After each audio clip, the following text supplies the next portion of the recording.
Earrings म्हणजे सगळ्यात आवडता विषय आपला. मग म्हटलं चला आपण आज ना काहीतरी वेगळं असं घरीच ट्राय करूया. आणि मला ना इयरिंग तुम्हाला माहिती आहे प्रचंड आवडतात.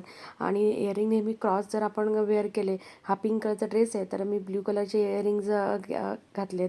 आणि हे इयरिंग्ज मी घरीच बनवलेत कॉटन फॅब्रिकपासून. ते कसे बनवलेत चला तर आपण बघूया. 500 GSMचा पुट्टा आहे आणि त्याला ज्या आपल्याला प्रकारचे इयरिंग्स पाहिजेत त्या प्रकारच्या शेपमध्ये कट करून घ्यायचे आणि त्याचे मी 4 पीस केले. तर हे 4 पीस कशाला लागणार ते आपण आता व्हिडिओमध्ये बघूया. तर हे बघा, मी जो कपडा आहे तो टेलरकडून आणलेला कपडा, उरलेल्या कपड्यामधला. मी काही नवीन घेतलेला कपडा नाही आहे. आणि त्याला हे 2 अशा प्रकारे स्टिक करून घेतले फॅब्रिक ग्लूने. आणि उरलेलं एक्स्ट्राचं कापड कट करून टाकलं आणि सर्वकडून व्यवस्थित एकदा फेविकॉल लावून घ्यायचा.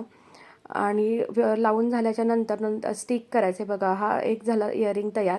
आणि अशाच प्रकारचे मी 2 इयरिंग्स तयार करून घेतले.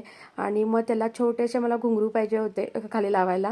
तर त्यासाठी सुद्धा मी हे काय केलं, तर हे माझ्याकडे जुने असे इयरिंग्ज होते त्यांचे ते काढले आणि काढून त्या इयरिंगला लावून घेतले.